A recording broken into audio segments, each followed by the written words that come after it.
Vida Pública. Bem-vindos à Vida Pública, realizado pela Fundação Baldino do Amaral, TV Jornal Cruzeiro do Sul e TV Com. Este é um espaço democrático de reflexão e troca de ideias sobre os assuntos que, mesmo sem que se perceba, influenciam a vida de cada pessoa. Nossos projetos de vida, nossas esperanças, tudo aquilo que sonhamos para nós, para a nossa cidade e nosso país, passa pela esfera da vida pública. Espaço aberto à pluralidade, Vida Pública é um debate permanente sobre a realidade que nos cerca, para o qual estão convidados você, telespectador, e aqui em nosso estúdio todos os que têm alguma coisa importante a dizer. E a palavra hoje está com o empreendedor social, Luciano Frontelli. Nascido em Sorocaba no dia 6 de maio de 1990, Luciano Frontelli Filho é filho de Luciano Frontelli e Auristela Oliveira. Luciano Frontelli é cofundador do Instituto Lunos de Educomunicação, criado em 2010 com a finalidade de utilizar as ferramentas da comunicação para empoderar jovens e vozes. Além de cofundador do Instituto, Luciano já esteve representando a América Latina em Bali, na Indonésia, e recentemente em Colombo, que fica no Sri Lanka, onde participou da Conferência Mundial de Juventude. Em 2012, esteve lá em Bali, para participar do painel de alto nível das Nações Unidas para o pós-2015.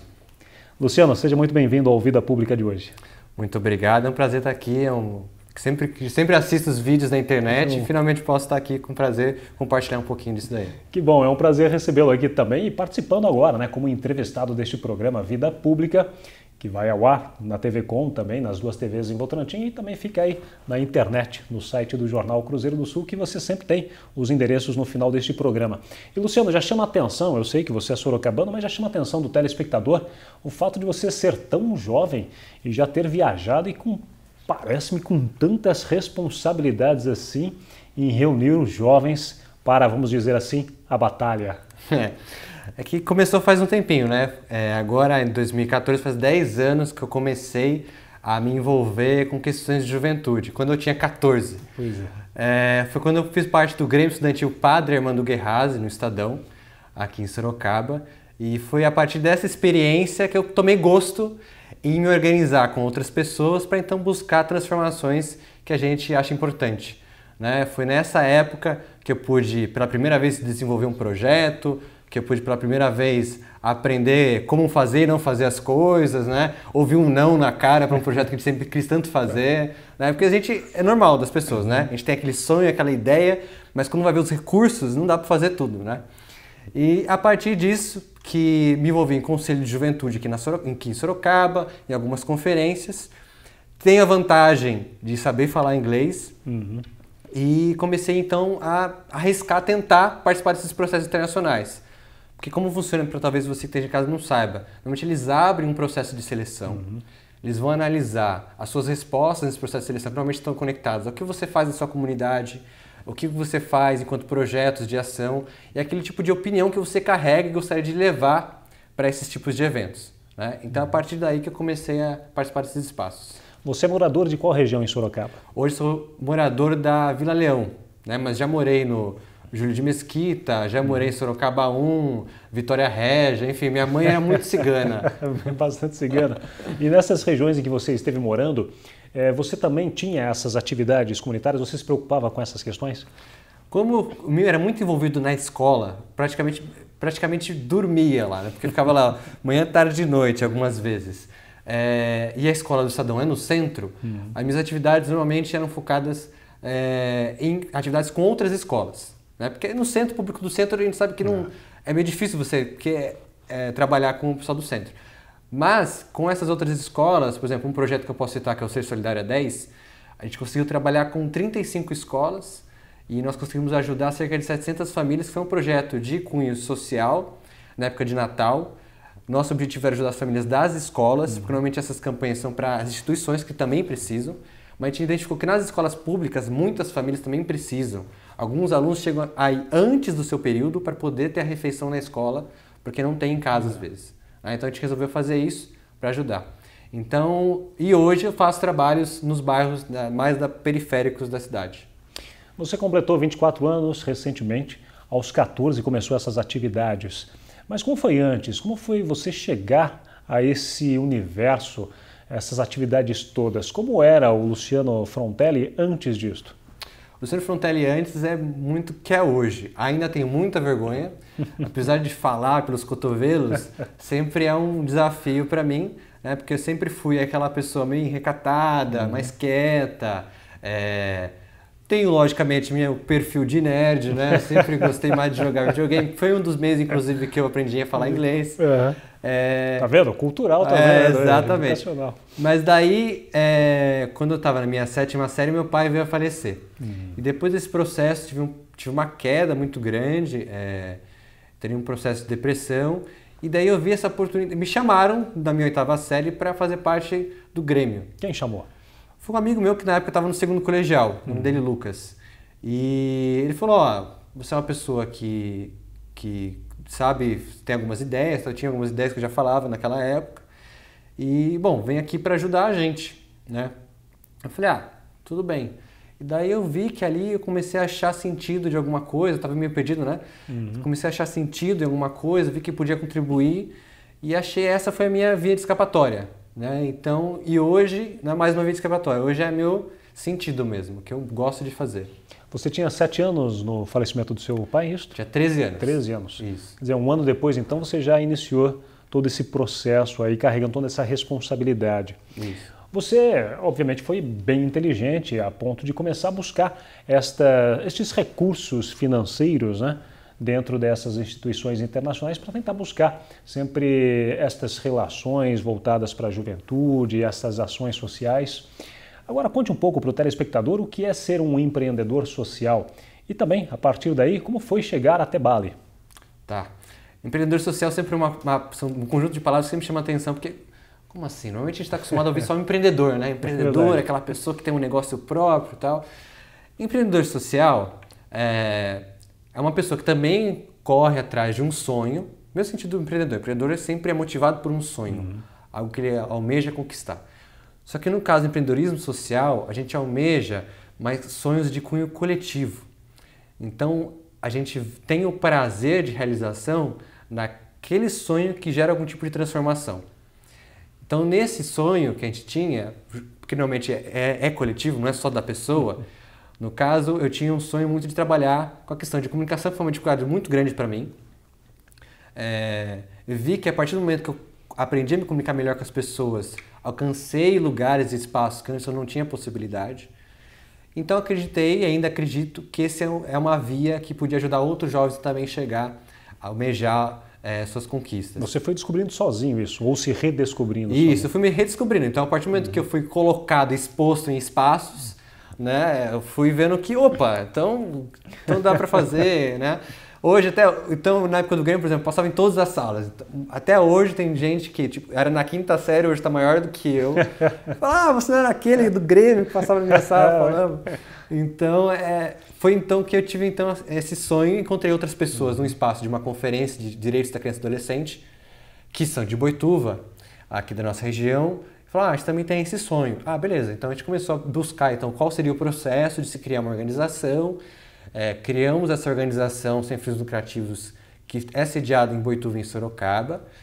Só que o nosso projeto mesmo forte começou em Boituva. Lá nós fizemos um processo de criar um curso de educomunicação, ou seja, um processo de ferramentas onde a gente trabalha como a TV, o rádio, o jornal podem ajudar as pessoas a comunicar aqueles sonhos que eles têm, as mensagens que eles têm para a comunidade de formas diferenciadas.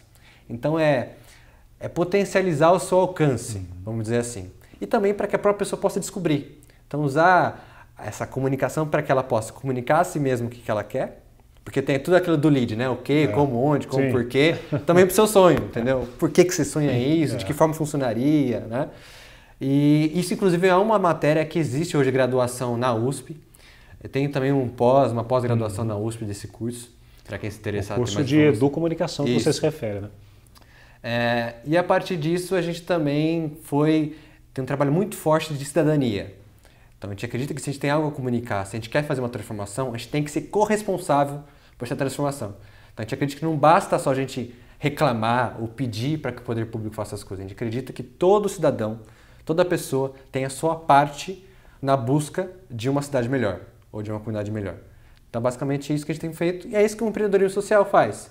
Tem gente que atua na área, são várias as áreas, então a gente trabalha mais em educação, comunicação e cidadania. Tem gente que trabalha em meio ambiente, tem gente que trabalha em direito das mulheres e assim por diante. É uma área realmente para você transformar o seu sonho num empreendimento que vai gerar benefícios sociais. Chamou a atenção quando você falou que você tem este perfil de nerd e até que joga videogame e gosta. E hoje nós sabemos que a juventude, os jovens gostam muito de jogar videogame, principalmente quando você começou a atividade social. Hoje o jovem de 14, 15 anos está lá antenado não só no videogame, como também nas redes sociais, né? Como resgatar ou como buscar esses jovens que estão mais conectados neste espaço, que é uma ferramenta de comunicação também, não podemos deixar de dizer isso, né? E serve para todos os tipos de coisas, né? Mas para que você possa fazer com que essas pessoas desenvolvam a consciência, desenvolvam aquele caráter exclusivo, o opinativo, né, de cada pessoa, a partir da leitura de jornais, ou de ouvir o rádio, ou de assistir telejornais, assistir programas educativos. Como que vocês buscam isso dentro desta realidade do empreendedor social? Então, a gente primeiro tem que quebrar uma série de preconceitos que existem, né? Quando a gente vai falar de mídia formal, de grandes meios de comunicação, sempre tem que ir buscar, ver para que eles servem, por que é importante. Então, a primeira coisa é achar o sentido. Porque se a pessoa não vê sentido naquilo, dificilmente ela vai se engajar com aquela questão. Ela pode até se engajar por uma questão de obrigação, ou como a sociedade vai vê-lo se ele não fizer, mas de fato, não vai estar de consciência. Não vai estar mesmo com consciência, né? Então a gente primeiro tem que achar esse link desses espaços com a vida dele. Porque essa é a grande diferença de, por exemplo, as pessoas que foram às ruas para derrubar um presidente, ou então para derrubar a ditadura, que era um perfil de ser mártir, que era um perfil, sabe, de saber que possivelmente você ia ser torturado, alguma coisa assim, do que hoje, que a gente vive numa democracia.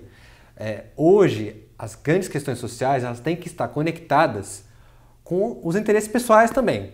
Então, assim, se aquela questão social não faz sentido para a minha vida, ou seja, se a mensagem que eu estou tentando passar para esse jovem não traz uma mensagem clara de que aquilo vai influenciar a vida dele de forma grande, ele dificilmente vai se engajar. Então não adianta só falar, viu, você tem que ser cidadão, você tem que participar. Ele tem que entender o porquê que é importante participar, como isso vai ser bom para a vida dele, e como isso vai ser bom para a vida das outras pessoas. Fala, viu, você inclusive vai ter um papel de importância na vida de outras pessoas, né? E o videogame, por exemplo, é uma atividade que hoje as pessoas fazem porque é onde ela encontra um lazer, ela encontra uma alegria, né? Quebra a monotonia. Hoje as pessoas falam, segunda-feira, tem que trabalhar. Mas se a gente for fazer um estudo social disso, tem alguma coisa errada. Então se as pessoas reclamam de ter que trabalhar, porque hoje está numa situação de que ela não está contente com o trabalho que ela tem. Ela faz o trabalho para buscar uma felicidade que não está no trabalho, mas é o que ocupa a maior parte da vida dela. Então é o que a gente tenta buscar hoje, que essas pessoas, que esses jovens vão se engajar em alguma coisa, tem que ser algo que traga prazer. Então tem que estar aliado à transformação, o objetivo, né, o valor, mas também tem que ter essa questão do prazer para a pessoa. Eu sempre pensei que esse trauma da segunda-feira do trabalho fosse assim porque a pessoa acorda na segunda-feira para o trabalho, ela sabe que ela tem mais 4 dias para enfrentar, pelo menos, de trabalho. E ela não vai descansar. Tanto assim, quando chega a sexta-feira, que bom, né? Sábado e domingo eu vou estar de boa, né? De barriga para cima. Não é isso, não? Porque assim, no meu caso, por exemplo, eu trabalho com uma coisa que eu sinto muito prazer. Então, assim, eu posso fazer quantas horas forem necessárias. Às vezes, a maioria das vezes, faço sem receber remuneração para isso, porque o meu trabalho faz totalmente sentido na minha vida, faz parte do meu propósito.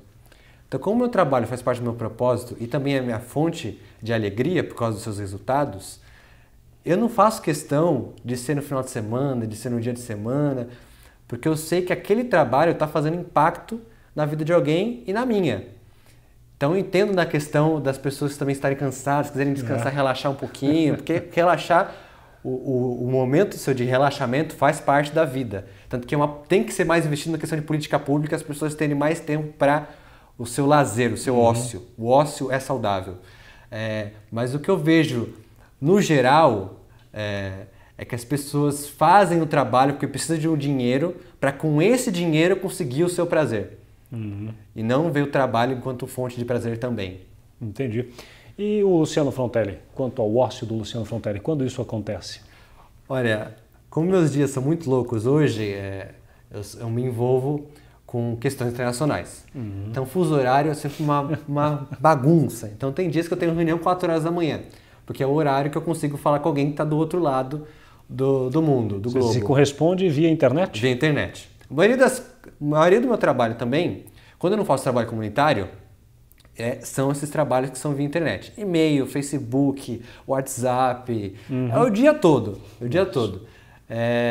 Então, meu horário de ócio é quando eu tenho assim, por exemplo, vai ter uma reunião hoje só, eu vou ter que ficar acordado até 2 da manhã porque vai ter uma reunião. Então beleza, então fico enrolando com alguma coisa, jogo um jogo, tem alguns jogos que eu tenho, do computador também, então vou lá, enrolo um pouquinho, saio um pouco antes para me preparar e faço a minha reunião. É esse o tempo que eu consigo para o meu ócio. Bom, você pode ver, o telespectador, o Luciano Frontelli, que não dorme, tá? não durmo. As pessoas até... Tem uma amiga minha que às vezes eu tenho que ter uma reunião, quando eu vou para São Paulo, ela dá 350, uma organização que trabalha com o meio ambiente, e às vezes eu me comunico, mando um e-mail para ela às 4 da manhã e vou me encontrar com ela às 9. Então ela fala, Luciano, quando é que você parou para dormir? Eu dormi no ônibus. Vou ter que ficar o tempo parado no ônibus e dormir no ônibus. Ainda bem, né? Mas eu sei que isso é momentâneo. Agora, nessa idade, eu posso. Depois eu sei que isso não vai ser tão realidade assim, viu? Agora, uma ação importante na sua vida foi Bali. Como o Bali chegou para você? Aliás, foi uma responsabilidade, né? Você estava representando, você é um jovem brasileiro, em 2012, representando a América Latina, não é? Isso. Fui o único jovem daqui da América Latina para ir lá, para Bali. Foram 30 horas de voos para ir, mais 30 horas para voltar. Lá, para o telespectador que talvez não saiba, é uma reunião que é organizada pelas Nações Unidas, um órgão internacional que nasceu depois da Segunda Guerra Mundial, onde todos os Estados-membros, que são todos os países do mundo, fazem parte para tomar as decisões de como que o mundo deve caminhar. E lá foi uma reunião de consulta à sociedade civil e outras pessoas, organizações, empresas, governos, para quais devem ser as próximas prioridades do mundo, que vai ser culminar na Assembleia Geral da ONU do ano que vem, que daí vamos bater o martelo, então, quais são as próximas prioridades. Em 2015, né? 2015. Lá nós tínhamos presidentes, nós tínhamos ministros, nós tínhamos primeiros ministros, nós tínhamos uma rainha, nós tínhamos a ministra do Meio Ambiente, a Isabela Teixeira, do Brasil, lá também que fazia parte desse painel, e jovens, nós tínhamos 100 jovens do mundo todo lá. Minha responsabilidade era trazer o papel de consultas que nós já tínhamos feito com jovens aqui no Brasil, sobre essas prioridades. Aqui no caso, a gente falou muito sobre a questão de governos honestos e atuantes. Era um questionário? A gente fez um questionário com jovens, baseado no questionário que as próprias Nações Unidas fizeram, a própria ONU fez. Nós fizemos aqui na região, fizemos uma consulta online, e daí nós pegamos as prioridades e levamos para lá para meio que ter já uma base de debate. E a partir disso, nós entendemos, tivemos um treinamento, um dia antes da conferência em si acontecer, e produzimos qual seria o nosso discurso, junto com os jovens que lá estavam. O tema que eu fiquei foi parcerias globais e meios de implementação. Ou seja, quais são as parcerias no mundo que a gente precisa fazer para conseguir garantir que essas prioridades sejam implementadas efetivamente, que é uma grande dificuldade das metas atuais que a gente conhece enquanto Objetivo do Desenvolvimento do Milênio, ODM, que foi estabelecido em 2000, que vão acabar agora em 2015. Sim. A grande dificuldade é como que a gente transforma essas metas globais, que são debatidas em nível internacional, na cidade, que é onde realmente a política vai acontecer. Então, o papel que eu tive lá foi de definir a importância dos jovens enquanto agente de integração entre vários agentes, vários atores da sociedade para fazer essas transformações. Porque a gente sabe que a maioria das transformações do mundo, hoje e também de antes, tiveram jovens num papel protagonista. Seja isso, a derrubar ditaduras, derrubar presidentes, a fazer novos processos de participação, sempre tem ali um dedo muito importante da juventude. Então o que a gente quer que dos governos, a gente reconheça isso por meio de leis. Aqui no Brasil, ainda bem, agora no ano passado, nós aprovamos o Estatuto da Juventude, que agora reconhece o jovem enquanto sujeito de direito. Então foi basicamente isso que teve que fazer lá, trazendo um discurso, a importância dos jovens de estar na mesa negociando como é que devem ser feitas essas políticas. Até porque eles jogam a responsabilidade em cima dos jovens, né? Exato. Vocês são o futuro, né, do mundo, né? Exato. Então já tinha esse compromisso. E esta decisão, este discurso que vocês fizeram, essa defesa de tese que vocês fizeram para os jovens, isso vocês tiveram que trazer uma resposta para o Brasil. Para quem você respondeu isso depois? Ao retornar, primeiro que a gente sempre... O meu caso, eu sempre fiz postagens no site que a gente criou, né, um portal, para justamente postar informações sobre isso, que é o pós-2015brasil.org, que lá onde a gente posta todo esse processo que está rolando de redefinir as prioridades, como que a juventude tem sido colocado. E aqui em Sorocaba, assim que retornei, tive uma reunião com o Panunzio e eu dei muita sorte. De verdade. Porque no dia que a gente conseguiu a reunião, estava o deputado Hamilton, deputado Iara, o Martinez, presidente, que na época era presidente da Câmara, mais 2 vereadores, enfim, uma coisa que nunca a gente ia conseguir compactuar a agenda de todo mundo, e lá estava, a Edith também, o Panunzio, e daí eu pude apresentar o resultado, de o que foi defendido e como a gente enxergava essa defesa a nível municipal. Sim. Que a nossa defesa é aqui, então, na hora de estabelecer a política municipal, a gente precisa criar processos de participação de jovens. Só que daí a gente tira um pouquinho da linguagem burocrática, né, que existe da prefeitura, que é necessária, mas que a gente pode deixar um pouquinho de lado para fazer essa conversa primeiro informal, que nem a gente está fazendo aqui um bate-papo com as pessoas nos bairros, para depois os técnicos poderem traduzir isso então em metas, indicadores, para fazer a política. Né? E daí o jovem também ser uma pessoa que possa participar e ser corresponsável por essa política. Então foi essa defesa que eu fiz aqui quando a gente voltou para o Sorocaba, que acabou virando um projeto logo em seguida, que é o projeto Agitação Jovens Construindo a Cidade que Queremos. Que é o que existe já, que vem sendo praticado na gestão do Panunzio. Isso, exato. A prefeitura em Sorocaba teve uma época que tinha a Secretaria da Juventude. Ela funcionava para esse fim? Secretaria de Juventude, e para o telespectador que talvez não saiba, política de juventude no Brasil é uma coisa muito recente. Porque na época que foi criada a Constituição Federal, a grande defesa dos jovens que lá estavam era a bandeira da criança e do adolescente. Então eles se uniram a todos os outros movimentos para então garantir que criança e adolescente fossem prioridade na Constituição. E daí ficou meio que esse vácuo, juventude. Então até ano passado também, até 2010, não existia o termo juventude na nossa Constituição. Então começou-se um processo de política pública de juventude em 2005 no Brasil, em Sorocaba em 2006, com a Secretaria de Juventude na época do Bramante. E uma coisa muito nova, então o que eles foram fazendo? Foram então fazendo processos de consulta, processo de criação do Conselho Municipal do Jovem, foram feitos congressos, para poder então gerar um debate. O que a gente quer? O que é isso, juventude? O que a gente entende como ação de juventude? E daí isso foi se transformando, só que daí chegou um ponto que a Secretaria de Juventude fazia mais um papel de articulação do que exato de execução. A única política hoje que a gente pode dizer que é de execução de juventude em Sorocaba são os territórios jovens, que foram uma conquista a partir de um processo de consulta do que foi um projeto chamado Incubadora Jovem, onde os jovens iam lá e faziam propostas. E surgiu o Território Jovem em Sorocaba. Só que a gente acredita que, se você fortalece a estrutura, ela tem capacidade de fazer mais.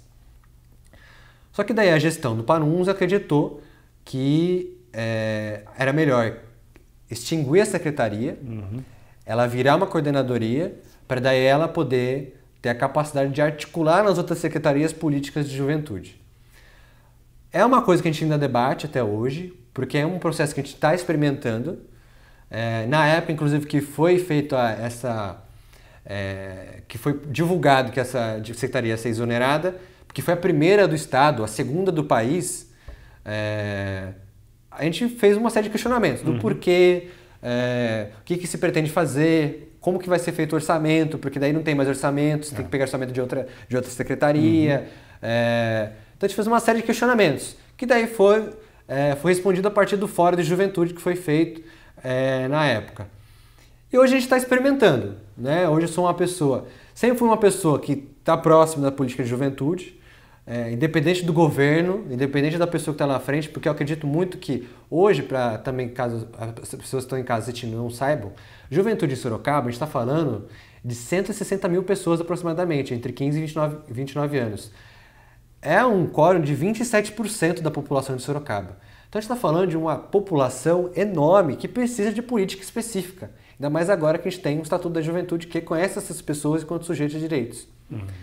Então hoje a Coordenadoria de Juventude, que é para cumprir esse papel que era da Secretaria, tem uma missão gigante, que é de conseguir fazer uma estrutura que, independente do governo que vem aí, a gente tem um plano de ação do que vai ser feito com essa população. De 15 a 29 anos? Isso. Eu me incluo, então, nessa faixa também.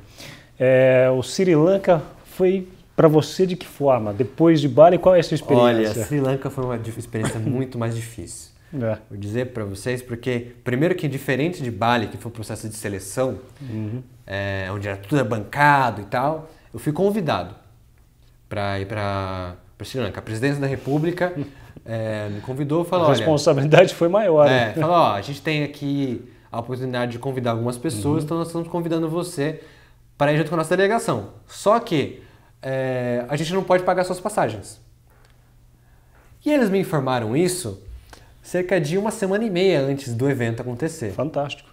Fantástico, né? Como que eu ia conseguir R$4.300 das passagens para poder ir voltar, fora o dinheiro que eu ia ter que ter para poder me bancar nos aeroportos. Quantos dias você ia ficar lá? Eu ia ficar 5 dias. Ficou, né? 5 dias. Né? Fiquei 5 dias lá. Só que daí o governo de Sri Lanka bancava minha hospedagem, em tese bancaria minha alimentação, que acabou não se cumprindo. Mas, inclusive, dá um outro programa, todos os problemas que aconteceram. Não vou só me ater a como cheguei lá. Aí o que acabei fazendo? Tentei falar com algumas pessoas, alguns empresários, tal.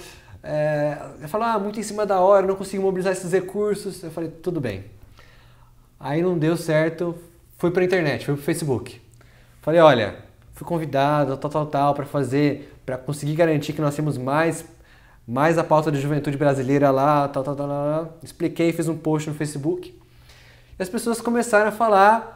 O Cruzeiro do Sul fez uma matéria para o portal do site. Foi compartilhado mais de 200 vezes essa matéria. E daí as pessoas começaram a doar dinheiro para mim. R$20, R$10, R$50. E até que chegou uma hora... Uma semana e meia.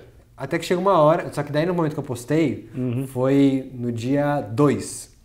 No dia 2, a viagem, o evento ia começar no dia 6. Dia 7. Dias? 5 dias. Dia 6 eu tinha... Só que dia 4 eu tinha que sair daqui. Tinha que embarcar.